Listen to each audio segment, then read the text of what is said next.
Ce programme est financé par les amis et partenaires du ministère de Joyce Meyer.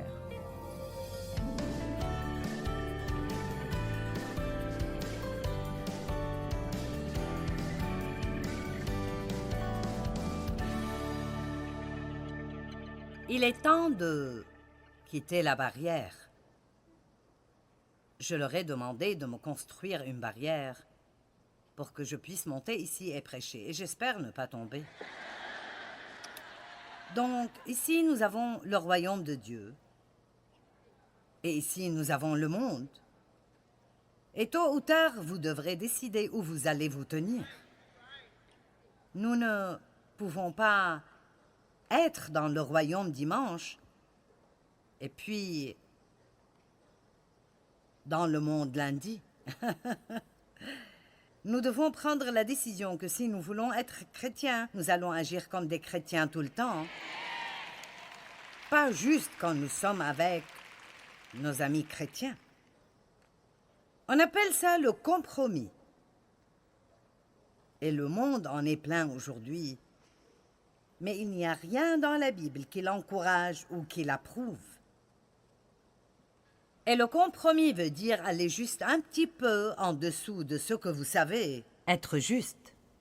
C'est comme ce mensonge du juste une fois que Satan a dit à Jésus quand il était dans le désert. « Si tu te prosternes et tu m'adores juste cette fois, je te donnerai tout ceci. » Nous vivons dans le pire des temps et le meilleur des temps. Les conditions dans notre monde aujourd'hui sont désespérées. Et ce n'est pas seulement aux États-Unis, c'est vraiment partout. Et il y a une grande conspiration du diable qui vient du fond de l'enfer, qui cherche à enlever Dieu de tout. Mais Dieu ne va aller nulle part. Il a tout commencé, il sera là pour tout finir. Amen. Mais nous avons un travail à faire. Et je dis que c'est le meilleur des temps, parce que c'est le meilleur des temps pour le royaume de Dieu, parce que je crois qu'il y aura l'une des plus grandes récoltes d'âmes que jamais dans tout autre temps de l'histoire. Et vous pouvez penser que c'est un temps difficile d'être vivant. Je pense que nous disons ça parfois. Mais en fait, c'est un honneur pour nous d'être choisis par Dieu pour être vivants en ces temps-là dans l'histoire de la terre. J'ai dit, c'est un honneur d'être choisi par Dieu. Mais plus que tout autre temps dans l'histoire, Dieu compte sur nous pour glorifier son nom. Il compte sur nous pour provoquer la faim et la soif des gens par la manière dont nous vivons. Pas seulement par comment nous prêchons, la prédication est bonne. Nous avons besoin de ça. C'est bon d'évangéliser, mais parler sans vivre ce que nous prêchons est inutile. C'est ce qu'on appelle le christianisme hypocrite. Et il n'y a rien qui dégoûte les non-chrétiens plus qu'un christianisme hypocrite, Amen. Et ils ne veulent pas que nous soyons sur la barrière. Ils vous pousseront à compromettre et se moqueront de vous lorsque vous le faites. M'avez-vous entendu? Écoutez, les mêmes personnes qui nous poussent à compromettre nous manqueront de respect quand nous le faisons. C'est presque comme un test. C'est le diable qui nous teste à travers eux. Et je crois vraiment que si vous regardez cette barrière toute cette nuit, peut-être que vous finirez par comprendre que, malheureusement, c'est là que beaucoup de chrétiens vivent. Honnêtement, ils le font. Tiède. Mais Jésus a dit, je préfère, plutôt que vous soyez brûlants ou glacés, mais surtout ne soyez pas tièdes. Nous aimons une bonne boisson froide ou une bonne boisson chaude, mais personne n'aime. Maintenant, Je vais vous lire ces écritures dans une minute, mais vraiment, je n'ai jamais eu le courage d'étudier ce que vous vomir de ma bouche veut dire. Et je ne suis pas vraiment intéressée à le savoir. Je veux être brûlante et je ne veux pas essayer autre chose. Maintenant, combien d'entre vous savent ce que je veux dire quand je dis qu'il y a des gens qui restent là sur la barrière? Vous savez, ils sont juste assez sauvés pour ne pas aller en enfer. Je dis ça et c'est très vrai. Avant que je sois remplie du Saint-Esprit, je flottais juste dans mon bateau religieux. J'aimais honnêtement Jésus, vraiment, mais je ne l'aimais pas de tout mon cœur. J'avais le Saint-Esprit parce que quand vous naissez de nouveau, vous avez le Saint-Esprit, mais le Saint-Esprit ne m'avait pas. Il m'avait le dimanche matin pour un peu de temps. Et je dis toujours que j'avais suffisamment de Jésus pour être hors de l'enfer, mais pas assez pour marcher dans la victoire. Allez, et si vous vivez de cette façon, et je suis votre enseignante, ce ne sera pas de ma faute si vous restez comme ça, parce que je vais faire de mon mieux pour partager ce que je crois que Dieu me met à cœur, et pas nécessairement ce que vous voulez entendre, mais ce que je crois que Dieu me met à cœur. Parce que nous vivons dans des temps difficiles, et si vous êtes sur la barrière, je vais faire de mon mieux pour vous pousser du bon côté, et c'est dans le royaume de Dieu. Amen. Maintenant, bien, nous allons parler un peu de la pensée. Et nous allons prendre Colossiens 3, 1 et 2 comme notre écriture de base. Et il dit, si vous êtes ressuscités avec Christ, combien d'entre vous sont nés de nouveau? D'accord, donc si vous êtes ressuscités avec Christ pour une nouvelle vie, en prenant part à sa résurrection d'entre les morts, visez et recherchez les trésors riches et éternels d'en haut, où Christ est assis à la droite de Dieu. Pensez et méditez et attachez-vous aux réalités d'en haut et non à celles qui sont sur la terre. Pensez et méditez et attachez-vous aux réalités d'en haut et non à celles qui sont sur la terre. Ça ne veut pas dire que nous ne devons plus penser qu'au ciel et aux anges et qu'est-ce que ce sera quand nous mourrons et irons au ciel. Mais ça veut dire fixez votre pensée sur ce qui est important dans la vie et non sur les choses futiles et inutiles. Et honnêtement, et je l'ai fait aussi parfois, nous perdons trop de temps à penser à nos petits problèmes stupides, alors que plus nous pensons à Dieu et plus nous travaillons pour avancer son royaume, plus il résoudra nos problèmes. Amen. Il n'y a rien de plus fort qu'un esprit décidé. C'est vraiment étonnant, le pouvoir. Vous êtes vraiment plus fort que vous ne pensez l'être, et je ne comprends pas encore cet esprit et tout ce qu'il est capable de faire. Mais je vous le dis, quand vous décidez dans votre esprit, je ne dis pas que nous pouvons faire quoi que ce soit simplement par le contrôle de la pensée, mais tout ce que Dieu veut que nous fassions, il nous donne la capacité de le faire. Toutefois, nous devons être de son côté à lui et être d'accord avec lui entièrement en commençant avec notre esprit. Je fixe ma volonté pour faire la volonté de Dieu. Dieu nous donne une volonté libre et c'est un privilège, mais c'est aussi une responsabilité incroyable. Amen. Je peux faire ce que je veux faire, mais la Bible dit que nous récolterons ce que nous semons. C'est une loi spirituelle, juste comme la gravité. Ce que je jette retombera. Nous récolterons ce que nous semons. Et donc, je crois qu'en prenant une décision fermement dans notre esprit, et ça marche dans ma vie de beaucoup de façons pratiques, mais je vais vous raconter l'histoire de quelqu'un d'autre plutôt que la mienne ce soir. La femme d'un des procureurs dans notre ministère ne prenait jamais l'avion. Elle avait peur de l'avion. Elle ne volerait pas. Donc, pendant des années, en raison de ses affaires, il a dû voyager beaucoup par lui-même. Et elle restait à la maison et élevait leurs enfants. Et la seule façon pour eux d'aller en voyage ensemble était par voie de route, donc ils ne faisaient pas de longs voyages. Et je lui ai bien expliqué qu'elle devrait affronter sa peur. Et elle a convenu avec moi, oui, j'ai besoin de le faire. Mais elle n'a jamais pu le faire. Et maintenant, soudainement, j'entends, il y a quelques semaines, qu'elle voyage partout avec Tom. Ils sont en voyage tout le temps. Bien, qu'est-ce qui est arrivé? Donc, je lui ai demandé hier, donc, qu'est-ce qui s'est passé? Elle a dit, j'ai juste décidé. Et elle a dit, un de mes amis a dit, oh, tu as décidé de le faire malgré la peur? Elle a dit, non, pas du tout, j'ai juste décidé. Et j'ai vraiment aimé ça, j'ai juste décidé. Je ne vais même pas penser que je le fais malgré la peur, je le fais juste. Et je vous dis la vérité, quand les gens demandaient à voir un miracle de Jésus, et je pense que c'est dans le chapitre 3 de Jean, et ils voulaient qu'il transforme l'eau en vin pour le mariage, la mère de Jésus a dit aux personnes qui étaient là, tout ce qu'il vous dit de faire, faites-le. Si vous voulez un miracle dans votre vie, tout ce qu'il vous dit de faire, faites-le. Maintenant, si c'est vous qui le dites, vous ne pourrez pas le faire.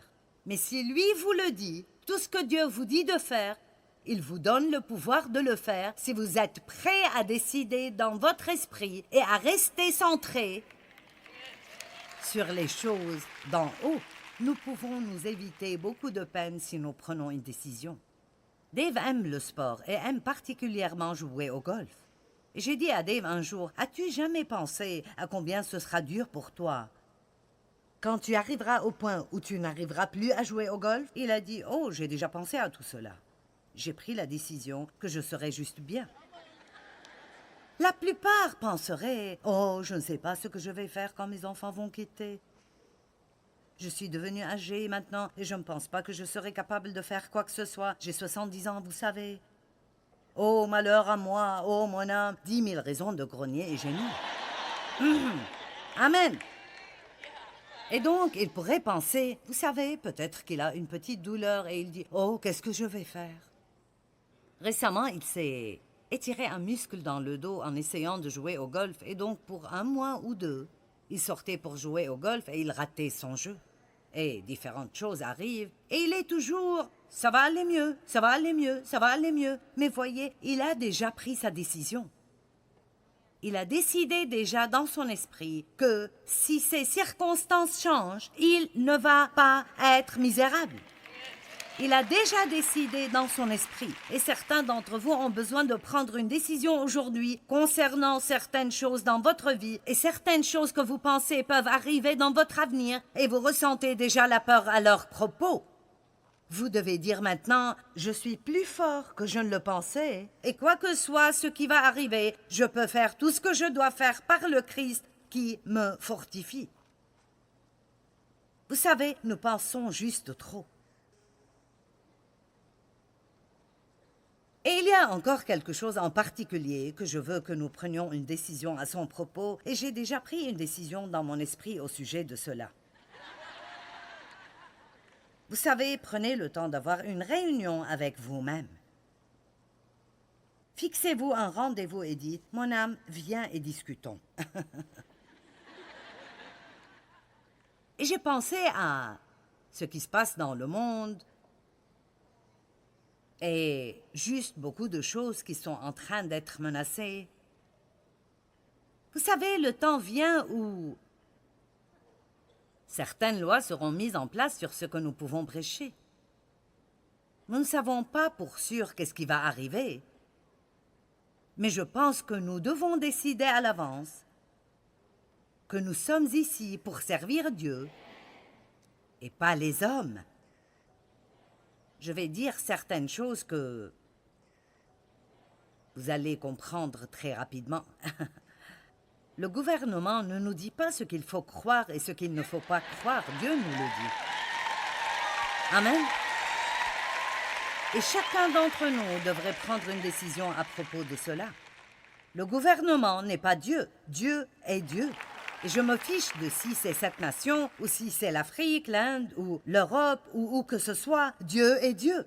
Les gouvernements de ces nations ne sont pas Dieu. Et nous ne pouvons pas nous prosterner devant eux, et nous ne pouvons pas compter sur eux pour régler nos problèmes. Je ne peux même pas imaginer combien ça blesse Dieu qui nous donne toutes choses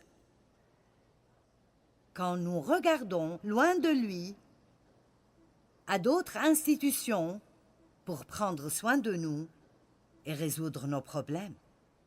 Donc j'ai pris ma décision sur ce que je dois faire et j'espère que vous prendrez la vôtre.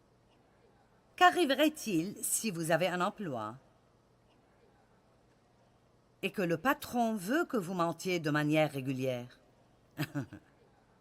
Bien, je ne peux pas perdre mon travail. Oui, je m'attendais à ce que ça devienne calme ici. Bien, si ma femme appelle, dis-lui juste que je ne suis pas ici. C'est un mensonge. La Bible dit « ne dis pas de mensonge ». Ça devient drôle, n'est-ce pas? Et si votre patron voulait que vous l'aidiez à voler quelque chose, la Bible dit « ne vole point ». Bien, vous savez quoi? Mieux vaut perdre votre emploi plutôt que de pécher contre votre conscience. C'est ça le compromis, quand nous péchons contre notre propre conscience. Et vous m'avez déjà entendu raconter cette histoire. J'avais un emploi il y a bien des années de cela. C'était au début des années 70. Et j'étais ce que j'appellerais une chrétienne tiède, mais j'avais une certaine crainte de Dieu et je ne voulais pas l'offenser. Et j'avais un emploi et j'étais comptable et mon patron m'avait demandé de jouer sur les comptes de crédit de quelqu'un afin qu'il ne sache pas que nous lui devions de l'argent. Et nous étions supposés lui envoyer un chèque de remboursement. Et il ne voulait pas que le client voie ses comptes parce qu'il ne voulait pas payer. Donc à la fin de chaque mois, quand je préparais les comptes, il les vérifiait avant qu'ils ne soient présentés. Et il faisait les corrections à ses soldes de crédit et me demandait d'arranger les comptes pour qu'ils soient à zéro. Et puis il les présentait. Eh bien, je savais que je l'aidais à voler leur argent. Et vous savez, j'ai eu tout type de conversation avec moi-même ce jour-là pour trouver une façon de pouvoir le faire sans offenser Dieu. Quelqu'un sait de quoi je parle? J'avais besoin de l'emploi. C'était un bon travail. Dave et moi avions seulement une voiture et nous travaillions dans le même quartier. Je pourrais penser à toutes les raisons pour lesquelles je devais avoir ce travail. J'avais commencé un traitement de 1 200 $ sur mes dents et ça valait beaucoup plus que ça ne vaut aujourd'hui. Et j'en étais au milieu du traitement et je devais le finir et je n'aurais pas eu l'argent pour le finir si je quittais cet emploi. Et je n'ai pas pu dormir cette nuit-là et j'étais stressée et j'ai finalement pris la décision que même si je perdais mon emploi, je ne pouvais pas l'aider à voler cet argent. Maintenant, vous pouvez penser ce que vous voulez. Je pense que c'était un test pour moi et que si je ne l'avais pas passé, j'aurais pu ne pas être ici ce soir. Maintenant, c'est ce que je pense. Alors, laissez-moi vous dire quelque chose. Vous n'avez pas idée des grandes choses que Dieu a préparées pour vous et certaines des choses devant lesquelles vous vous prosternez maintenant peuvent vous garder de la plénitude de votre destinée. Et nous avons besoin de toujours suivre Dieu et ne jamais suivre la chair. La pensée de la chair est bon sens et raisonnement sans l'Esprit Saint. Bien, nous pouvons raisonner beaucoup de choses. J'aurais pu dire, bien, Dave et moi travaillons ici et nous n'avons pas d'autre voiture et j'ai besoin de ce travail. Gna, gna, gna, gna. Mais vous savez, il est inutile d'essayer de manipuler Dieu hors de son intégrité parce qu'il est intègre. Et ainsi, j'ai finalement pris cette décision. Vous savez, quand vous prenez la décision de faire ce qui est juste, la paix revient, n'est-ce pas?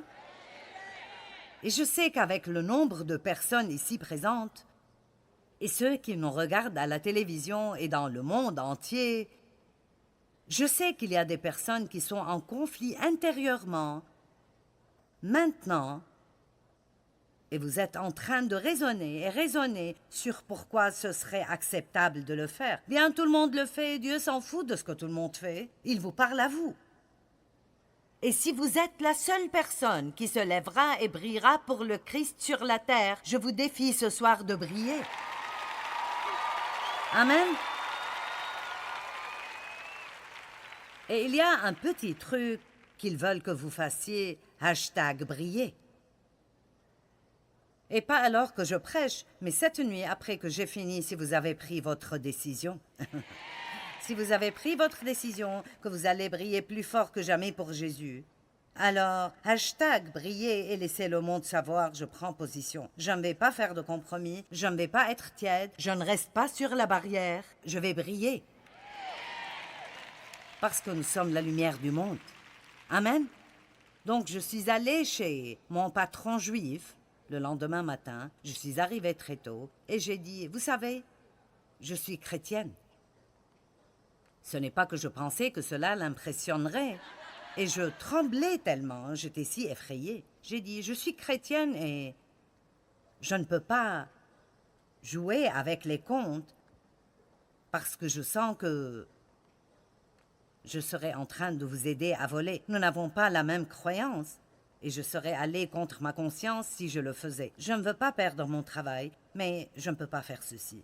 Il a bafouillé et m'a dit, bien, retourne au travail. J'ai attendu toute la journée d'être viré. Je m'attendais à être renvoyé. Il était temps de quitter le travail et il est sorti et a mis ses comptes sur mon bureau. Il a dit, envoie-leur un chèque. Maintenant, écoutez. Durant les années suivantes, j'ai continué à être promu, et je n'avais pas les qualifications ou l'éducation pour faire le travail dans lequel ils m'ont promu. Je me suis retrouvée être deuxième en charge. Personne n'avait plus de pouvoir que moi, excepté lui.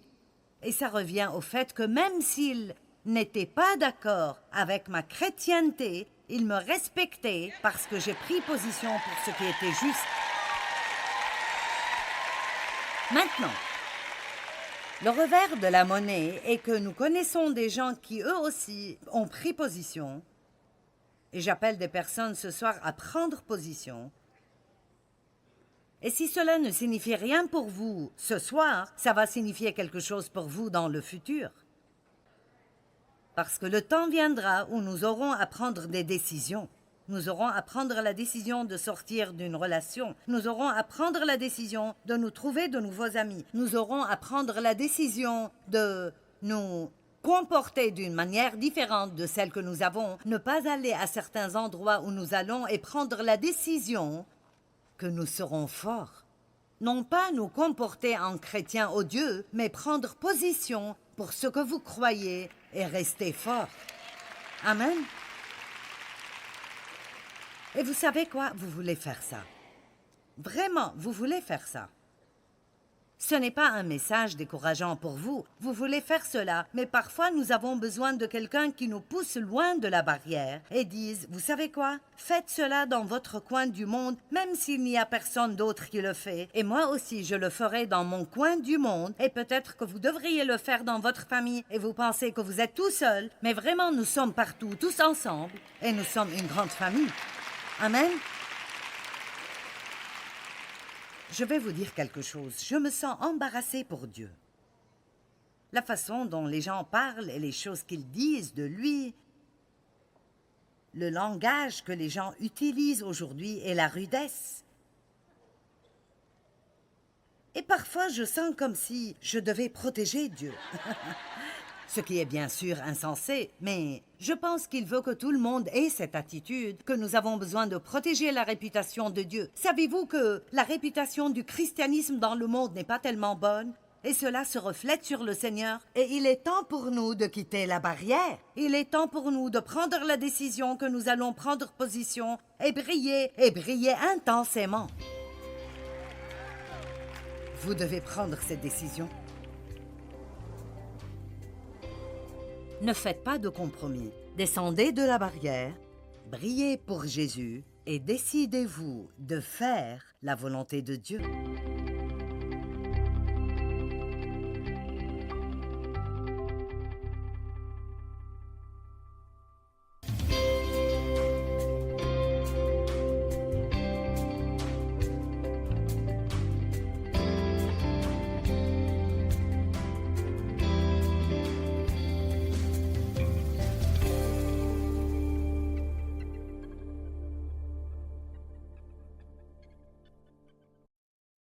Ce programme est financé par les amis et partenaires du ministère de Joyce Meyer.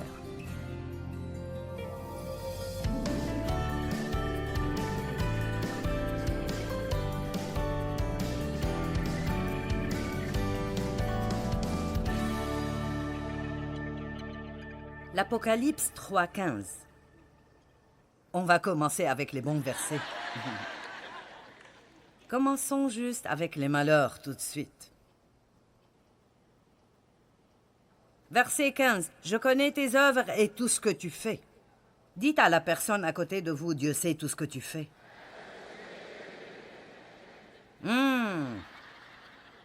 Ceci devrait juste effrayer certains d'entre nous. Vous savez, quand vous rentrez et fermez la porte de votre maison et devenez une personne différente que celle que vous êtes le dimanche matin. Allez, vous savez de quoi je parle. Dieu sait toujours ce que nous faisons. Et je sais que tu n'es ni froid ni chaud, si seulement tu étais froid ou bouillant, ainsi parce que tu es tiède. Et que tu n'es ni froid ni bouillant, je vais te vomir de ma bouche. Parce que tu dis, je suis riche, je me suis enrichi et je n'ai besoin de rien. Cela me rappelle beaucoup des États-Unis. Nous sommes prospères, nous sommes bien confortables, nous sommes la plus grande nation sur la face de la terre, et réellement, cette déclaration est un peu partout. Et je n'ai besoin de rien. Et tu ne réalises pas et ne comprends pas que tu es misérable, pitoyable, pauvre, aveugle et nu. Wow! Donc, je te conseille d'acheter de moi, M majuscule, c'est Dieu qui parle, de l'or raffiné, éprouvé par le feu. Maintenant, je pourrais déjà vous dire que je suis en train de rassembler du matériel pour enseigner une série que je prépare sur le feu de Dieu, parce qu'il est temps pour nous de la voir. Quand le feu de Dieu vient dans votre vie, il brûle tout ce qui n'est pas compatible avec la nature de Dieu et il embrase réellement tout ce qui reste. Et je le sais parce que je suis passée par là. Maintenant, Jésus a dit, ou Jean dit de Jésus, il vous baptisera du Saint-Esprit et de feu. Et vous savez, nous n'entendons plus parler de ça, ni du baptême du Saint-Esprit, parce que tout le monde veut être politiquement correct et ne rien dire qui puisse gêner une autre dénomination que la vôtre. Vous savez quoi? Tout ce truc de dénomination est insensé parce qu'il n'y en aura pas au ciel. Amen.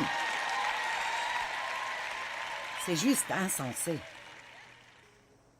Eh bien, tu sais, tu parles en langue et je ne parle pas en langue. Et tu crois en la guérison et je ne crois pas en la guérison. Donc, je ne peux pas te parler. Tu ne peux pas entrer dans mon groupe. Si quelqu'un sert avec les dons de l'esprit et que vous ne connaissez aucun des dons de l'esprit, au lieu de les juger et de penser qu'ils sont fous, pourquoi ne diriez-vous pas « j'aimerais en savoir plus » Vérifiez cela dans la Bible. Vous savez, j'ai entendu ça l'année dernière et ça me plaît vraiment. En fait, j'étais à Londres en train de faire une conférence. Et en fait, j'étais avec beaucoup de personnalités bien placées dans l'Église catholique et nous avons eu un bon temps ensemble. Et c'était comme le confesseur du pape et l'archevêque de je ne sais où et l'archevêque d'autre part. Et tout le monde avait un titre. Et puis il y avait moi, Joyce, de Fenton. Donc, j'ai dit, bien, je suis de Saint Louis et nous avons l'arche, donc je suis l'archevêque de Saint Louis.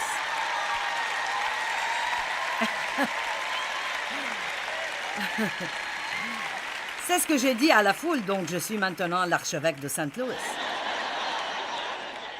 Et donc, un des hommes qui parlait a raconté cette histoire. Il a juste dit, vous savez quoi? Nous devons arrêter de nous faire la guerre. Nous pouvons ne pas croire la même chose, mais nous servons le même Dieu. Et jusqu'à ce que nous nous arrêtions de nous faire la guerre et que nous commencions à nous aimer les uns les autres, le monde va penser que nous ne sommes qu'une mascarade. Donc ne venez jamais à moi pour me raconter quoi que ce soit à propos de n'importe quelle autre dénomination, parce que je ne veux pas l'entendre. Je n'aime pas ça. Et vraiment, pour être honnête avec vous, je n'ai pas ça à cœur. Ce n'est pas mon truc. Comment peut-on justement haïr quelqu'un juste parce qu'ils sont dans une dénomination différente de la vôtre. C'est tout à fait aussi stupide que ne pas aimer quelqu'un juste parce qu'ils ont une couleur de peau différente de la vôtre. Je veux dire, c'est juste un truc démoniaque, c'est juste l'ennemi, et nous devons arrêter de le laisser faire. Et quelqu'un doit prendre position, et je dis que ça doit commencer ici. Au moins, nous pouvons commencer. Et il a dit, vous savez quoi? Quand les terroristes mettent les chrétiens en ligne et leur tirent dessus parce qu'ils sont chrétiens, ils ne demandent pas de quelle dénomination tu es. Il a dit, ils pensent que nous sommes pareils. Nous sommes les seuls qui ne comprennent pas ça. Amen. Jésus a prié afin que nous soyons un, tout comme le Père et lui étaient un. Paul a prié afin que nous nous entendions, que nous ayons des esprits humbles et que nous nous entendions. Et donc nous revenons à l'esprit. Et la seule façon de pouvoir aimer vraiment quelqu'un qui n'est pas comme vous est d'avoir un esprit assez humble pour réaliser que ce que vous êtes est un don de Dieu et ce qu'ils ne sont pas n'est pas quelque chose qui est en leur pouvoir. Dieu ne leur a peut-être pas donné ce que vous avez, mais il leur a donné quelque chose que vous n'avez pas. Il y a probablement des personnes ici cette nuit qui ont été invitées par quelqu'un ou vous êtes curieux ou... Ça serait une grande erreur si, parce que vous ne comprenez pas tout ce que nous faisons ou parce que ce n'est pas fait comme dans votre église, vous rentrez chez vous avec une attitude critique. Parce que dès que vous commencez à être offensé, vous ne pouvez plus grandir. Et vous ne pouvez plus apprendre ce que Dieu veut vous enseigner. Et Satan veut que vous soyez offensés. Ceci est l'une des choses que le feu de Dieu a besoin de brûler dans nos vies. Et écoutez, je suis baptisée dans le Saint-Esprit. Et je crois au don de l'Esprit. Et je crois vraiment tout ce que la Sainte Bible dit. Et je ne vais pas changer. Et je n'ai pas honte de ça. Mais vous n'avez pas à être exactement comme moi pour que je vous aime. Je vous aimerai quand même. Même si vous ne m'aimez pas, je vous aimerai.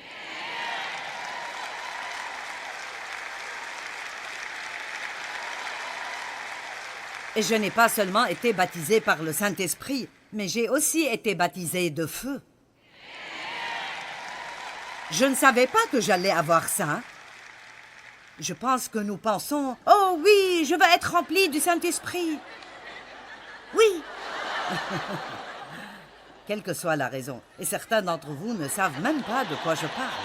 Vous pensez « Attends une minute, j'ai été baptisée dans l'eau. Est-ce que cela compte? De quoi tu parles? » Bien, vous voyez, c'est le problème. La moitié du temps, nous ne savons même pas ce que la Bible dit parce que certaines de nos dénominations ne nous parlent pas de ces choses, puis nous sommes comme...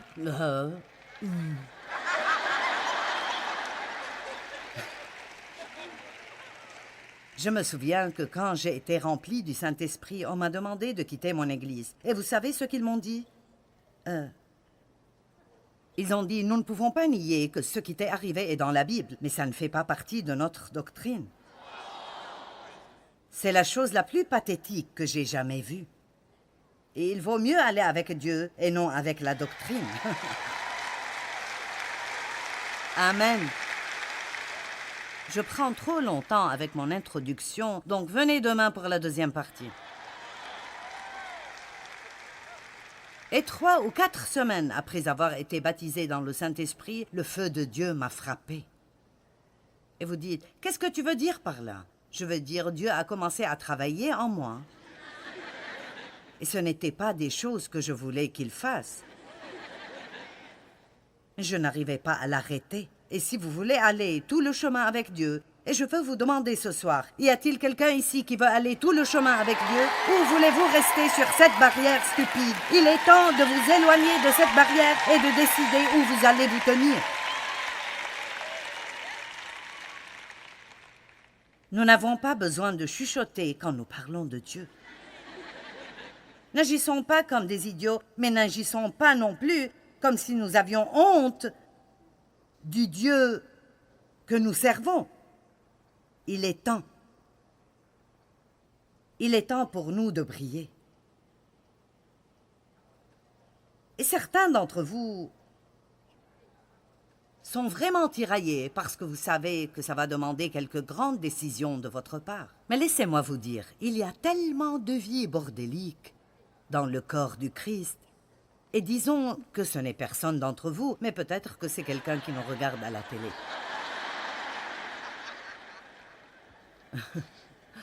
Mais c'est vrai. Ne soyons pas comme ça. Soyons comme Christ dans tous les domaines de nos vies. Et tu seras éprouvé par le feu afin que tu deviennes vraiment riche. Et je te donnerai des vêtements blancs afin que tu sois vêtu et que la honte de ta nudité ne paraisse pas, et un collier pour oindre tes yeux afin que tu vois. Si vous remarquez dans le verset 18, il dit « Je vous conseille d'acheter ces choses de moi. » Comment pouvons-nous acheter ces choses? Pas avec de l'argent, mais en remettant votre volonté sur l'autel, que ta volonté soit faite et non la mienne. Je pose ma vie sur l'autel et je veux ce que tu veux même si je ne l'aime pas. Je dis à Dieu tout le temps, tu fais ce que tu veux dans ma vie et même si tu dois m'attacher à l'autel, ne me laisse pas m'échapper jusqu'à ce que tu finisses de faire ce que tu veux faire en moi parce que je ne veux pas être autre que ce que tu veux que je sois. Et verset 19, ceux que j'aime tendrement, je les reprends. Je les corrige, je les châtie, je les discipline et je les punis. Maintenant, regardez ceci. Donc, sois enthousiaste. Enthousiaste. Vous allez sortir d'ici et dire, j'ai entendu le meilleur message que je n'ai jamais entendu dans ma vie. À propos de quitter la barrière et d'inviter le feu de Dieu dans votre vie. Sois enthousiaste, passionne-toi, aie du zèle, repens-toi et change ta pensée. Vraiment, vous savez ce qu'est le salut? Vous ne dites pas simplement « je veux Jésus ». Nous avons fait de ces appels à l'autel quelque chose de différent de ce qu'ils sont supposés être, et ce n'est pas dans la Bible. Je veux dire, nous essayons simplement d'amener les gens à une décision. Mais la Bible dit, si vous croyez dans votre cœur et vous confessez avec votre bouche que Jésus est Seigneur et qu'il a été ressuscité d'entre les morts, vous serez sauvés certainement. Mais laissez-moi vous dire, la repentance veut dire que vous allez changer votre pensée sur la façon dont vous allez vivre. Vous changez votre pensée et vous allez dans une direction totalement différente. Et je veux une vraie repentance ici ce soir. Et ceux d'entre vous qui regardent la télé, vous pouvez trouver votre propre autel. Agenouillez-vous chez vous ce soir. Il faut que nous disions, Dieu, que ta volonté soit faite dans ma vie. Non pas la mienne, mais ta volonté soit faite. Soyez enthousiastes pour que je puisse aller au prochain point.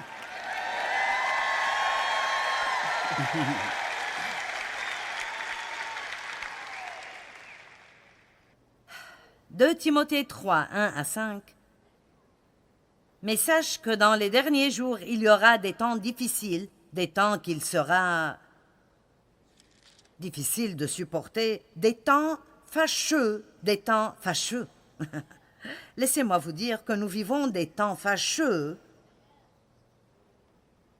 des temps difficiles à supporter, mais nous ne pouvons pas en faire un prétexte pour vivre sans Dieu. Car les hommes seront égoïstes et centrés sur eux-mêmes, amis de l'argent, avec un désir extrême de richesse, fanfarons, fiers et arrogants. Je veux dire, la liste est juste horrible. Verset 3, ils seront sans affection naturelle, inhumains, blasphémateurs, calomniateurs, incontinents, cruels, haïssant les gens de bien, profanes. Et vous savez, nous pensons, oh, le monde est un désastre. Oui, Joyce, le monde est comme ça, c'est un désastre. Verset 4, ils seront traîtres, téméraires, gonflés d'orgueil, amateurs des voluptés et des plaisirs sensuels, plus que et plutôt que de Dieu. Oh oh. Verset 5, ils auront l'apparence de la piété.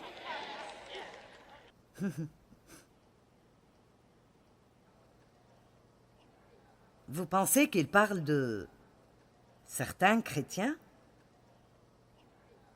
Ils garderont la forme extérieure.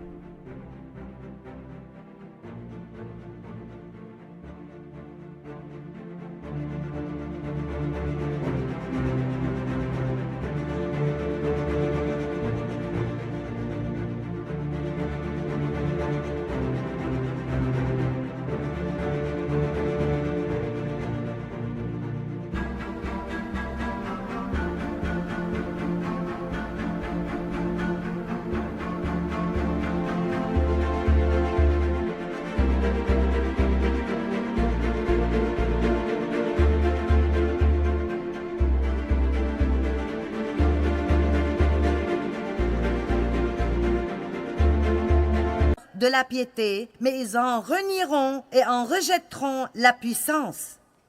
Leur conduite contredit l'authenticité de leur proclamation. En d'autres termes, aller à l'église le dimanche et agir comme tout le monde le lundi. Je l'ai fait pendant des années. Je pouvais être si spirituelle autour de mes amis chrétiens. Louez Dieu, merci Jésus.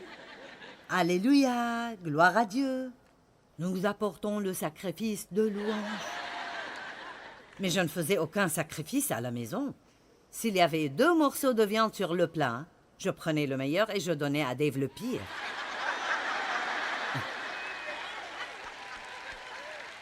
Allez, chrétiens égoïstes, égocentriques. Ne faites pas comme si vous étiez innocent. Ne prétendez même pas. Vous cachez la dernière pièce de gâteau pour vous-même.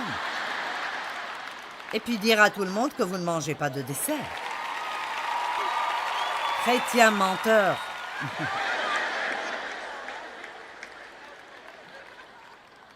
Ok, écoutez.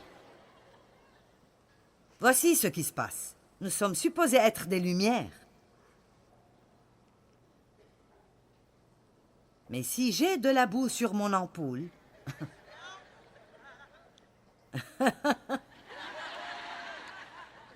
Maintenant, vous voyez, j'ai une lumière en moi. Je suis né de nouveau. Mais ça n'aide personne d'autre parce que je suis enveloppé par toute cette ordure du monde que je fréquente tout le temps. Et ceci n'aide personne et n'affecte personne. Et même si je redouble d'efforts autant que possible. Maintenant, je ne vais pas à l'église 1 fois par semaine, je vais 2 fois par semaine. Et je chante dans la chorale et à la réception. Oh, regardez-moi! Chrétien, chrétien! Et j'ai un autocollant de pare-choc et une paire de boucles d'oreilles et tous les livres de Joyce. Et alors?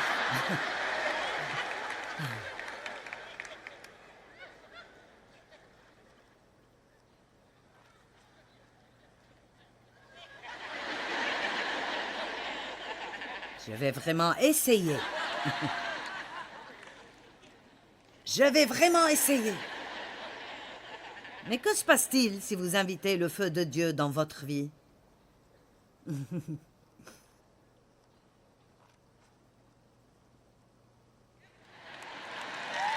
Ah.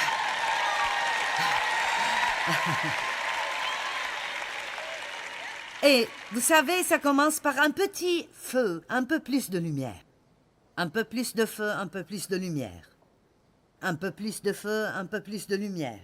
Oh mon Dieu, je ne pense pas que je peux supporter plus. Plus de feu, plus de lumière. Plus de feu, plus de lumière. Un peu plus de feu, un peu plus de lumière. Waouh! Tout d'un coup, j'affecte les autres. Et la vie des gens autour de moi change. Amen? Ok, maintenant écoutez. Jésus revient bientôt. Et vous savez quoi? J'ai pris une décision et j'ai parlé à Dieu à ce sujet. J'ai pris l'engagement de parler plus de cela dans ma prédication. Je ne dis pas que je vais commencer à prêcher sur la fin des temps, mais je vais continuer à rappeler aux gens que Jésus revient bientôt. Jésus revient bientôt. Savez-vous qu'il parlait de cela tout le temps dans le Nouveau Testament? Paul en parlait tout le temps. Pierre en parlait tout le temps. La Bible est remplie de ça. Et dans 1 Thessaloniciens, chaque chapitre parle de comment Jésus revient bientôt. Ils ne vivaient pas sur la barrière, mais ils vivaient en pleine alerte, sur leur garde, prêts à faire du mieux qu'ils pouvaient faire pour servir Dieu avec leur cœur entier, parce que leurs prédécesseurs leur racontaient constamment « Jésus revient bientôt, Jésus revient bientôt ». Laissez-moi vous demander, que changeriez-vous dans votre vie si vous saviez pour sûr que Jésus reviendrait dans 3 jours?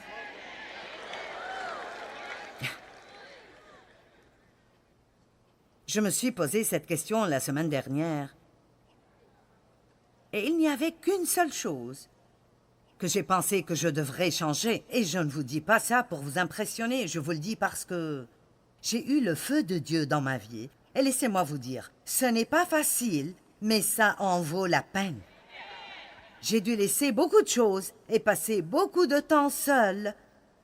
Et en étant jugé et critiqué. Et, oh mon Dieu, vous ne voulez même pas savoir par quoi je suis passée en essayant d'apprendre comment être une femme soumise. Je pensais que ça me tuerait et que ça me détruirait absolument et totalement. Et vous avez entendu mes histoires. Vous m'avez entendu raconter comment je restais par terre dans mon bureau, accroché au pied de ma table, parce que Dieu me disait que je devais me soumettre à Dave. Et j'étais... Je veux dire, je l'ai fait. J'ai dit, Dieu, s'il te plaît, aide-moi à faire ta volonté et à ne pas m'enfuir loin de toi. Écoutez, vous feriez mieux d'être radicaux. Vous savez quoi? Vous deviendriez si heureux si vous arrêtiez de vous concentrer sur vous-même et vous concentriez totalement sur Jésus. Vous deviendriez si heureux si vous ne pensiez plus à vous-même et passiez vos journées à penser à ce que vous pouvez faire pour aider quelqu'un d'autre.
Sortez dans le monde et brillez. Vous dites, je ne sais pas ce que je suis appelé à faire. Vous êtes appelé à briller. Je suis préoccupée que si nous ne prenons pas une décision, les choses vont nous glisser d'entre les mains. C'est pourquoi Paul enseignait le peuple tout le temps, faites attention, soyez sur votre garde, ne soyez pas trompés. Il va revenir comme un voleur dans la nuit, quand les gens seront confortables et occupés par leurs propres affaires, alors que vous êtes sur vos médias sociaux et vous prenez des selfies, et vous êtes hashtagging tout, et vérifiez Pinterest et je ne sais quoi. Vous savez, je ne peux pas rester à jour avec tout cela, mais... Les gens sont tellement pris ces jours-ci, et ce sont de grands outils de communication, mais utilisons-les pour ce qu'ils sont, et ne les laissons pas contrôler nos vies et nous éloigner des choses que nous devrions faire.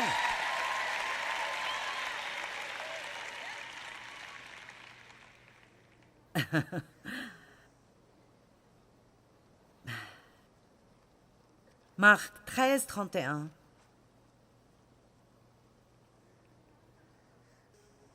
Le ciel et la terre passeront et disparaîtront, mais mes paroles ne passeront ni ne disparaîtront jamais. Un jour, tout cela disparaîtra, sauf ceci. Et il ne sera pas sous la forme d'un livre. Il reviendra sur un cheval blanc, ses yeux comme une flamme de feu, et sa robe trempée de sang, et il portera un nom écrit, la parole de Dieu. Amen. Le ciel et la terre passeront, mais ma parole ne passera. Point. Je vous dirai une autre mission que je poursuis et je n'ai pas l'intention de me taire là-dessus. Nous allons honorer la parole de Dieu, respecter la parole de Dieu, étudier la parole de Dieu, croire la parole de Dieu, rester fort pour la parole de Dieu. Et vraiment, je vous le dis, quand j'aurai terminé ce soir, dans l'Apocalypse et la Bible dit ce qui arrivera, si quelqu'un essaye d'y ajouter quelque chose ou d'y soustraire quelque chose, oh, il faudrait qu'on fasse attention parce que nous vivons un temps où c'est ce qui se passe. Et vous ne pouvez pas ajouter quelque chose ou soustraire quelque chose à la parole. C'est important pour Dieu. Marc 13, verset 32. Quant au jour et à l'heure, personne ne les connaît, pas même les anges dans le ciel ni le Fils. Le Père seul les connaît. Ne gaspillez pas votre temps à lire des livres qui vous disent quand la fin du monde arrivera. Ils ne savent pas. Vous savez pourquoi Dieu ne nous dit pas quand? Parce qu'il veut que nous vivions prêts. Il veut que nous...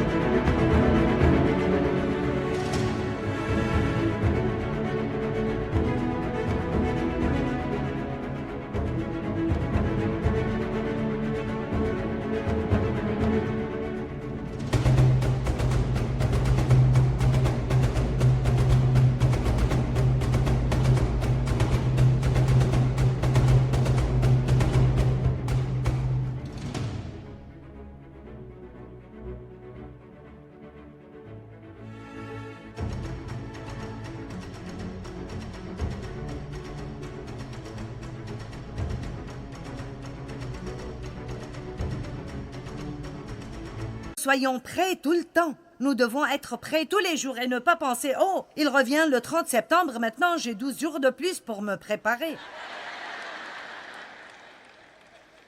Nous devons vivre prêts. Vivre prêts. Faites bien attention, restez en éveil et priez, car vous ignorez quand ce temps viendra. Cela se passera comme pour un homme qui part en voyage et laisse la maison à ses serviteurs, c'est nous. Indique à chacun son travail et ordonne au portier de rester éveillé et d'être constamment en alerte. Chaque personne d'entre nous a une mission qui vient de Dieu. Chacun d'entre nous a une mission unique. Certains sont des missions plus vocales, certains sont consacrés pour l'estrade, mais beaucoup ont de petites missions et personne sauf vous et Dieu savent ce que vous faites. Mais ce que vous faites est juste aussi important que ce que quelqu'un d'autre fait. Et nous avons tous besoin de le faire avec joie. Ne faites pas de compromis. Descendez de la barrière, brillez pour Jésus et décidez-vous de faire la volonté de Dieu.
Đi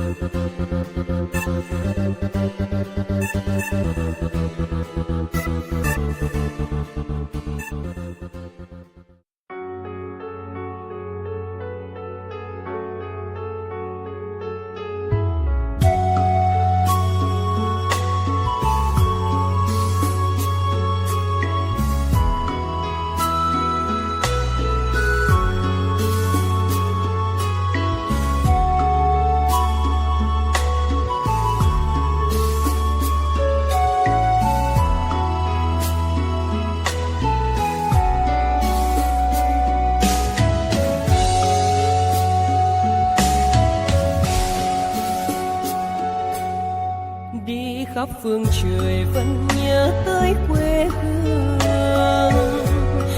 người về đây thăm làng Trù quê mẹ và làng Sen quê cha, xúc động bồi hồi người rơi giọt lệ, thương mái nhà tranh thương đất mẹ nghèo, đi suốt cuộc đời mới được thăm.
Hãy subscribe cho kênh Ghiền Mì Gõ để không bỏ lỡ